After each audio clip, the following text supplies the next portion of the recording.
Claire Redfield is back, and she's headlining Resident Evil Revelations 2. But a lot's changed since we last saw her in Code Veronica, so we met up with the Revelations 2 team to discuss how they updated our heroine for 2015. Claire Redfield!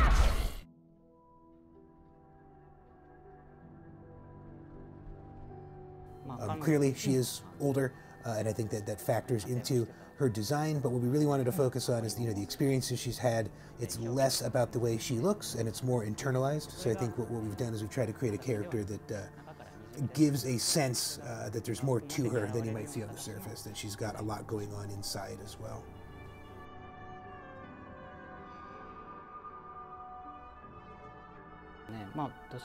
Yes, I mean, there's the obvious parts, the idea of red kind of being Claire's color, the idea of having a ponytail.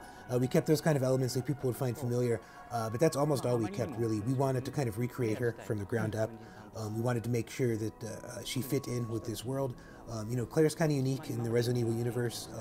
She has engaged with enemies in this universe before, but she's not a soldier. She doesn't have military training. We needed to maintain some amount of vulnerability with her. She is certainly a strong and tough character, being that she's been through a lot in Veronica and elsewhere, but at the same time she has a kind of vulnerability, the ability to feel fear that other characters in this universe might not, given their training. So we wanted to make sure that was coming through loud and clear, that she's tough, but she's not invincible. So in addition to keeping, like I said, the idea of the color red and the ponytail, we kept that intact.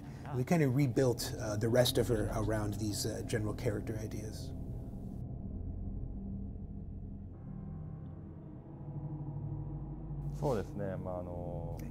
Yeah, I mean, Claire is a tough and experienced character. She's been through a lot, but she hasn't been through anything like this.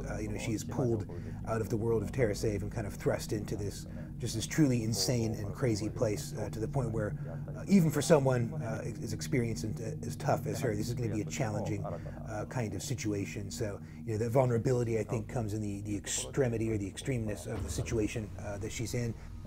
It's really important to us, that part of this character arc and part of what she's all about isn't just about being tough, it's also about the real humanness kind of inside her.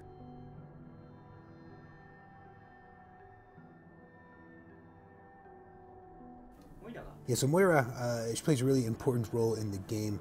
So what we did as far as her design is concerned, we talked about what we did with Claire, how we kind of rebuilt her as kind of a different take on the character, but that at her core she's still really tough, and she's had experiences in the Resident Evil world that have toughened her up a bit, even though she retains some amount of vulnerability.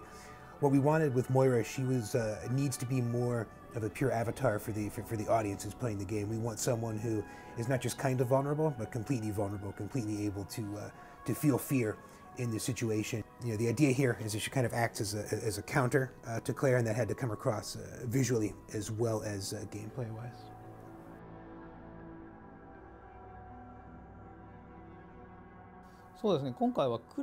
Yeah, a really important thing for us in creating the world and the storyline of Revelations 2 is we wanted to have some real character growth opportunities for Claire. We wanted to have her kind of come into her own as kind of a big sister type figure.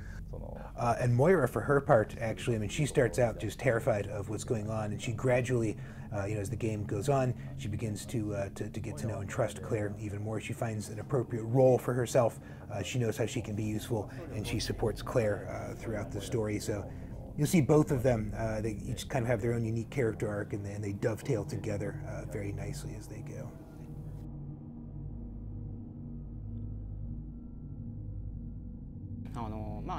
So with the original Revelations, because it was, as you know, a 3DS title in its original incarnation, the art direction approach to that was to focus on that sense of depth, on the sense of something kind of hiding in the depth where you couldn't quite see them, farther ahead in the darkness. The art direction for that title really focused on that and heavily featured that.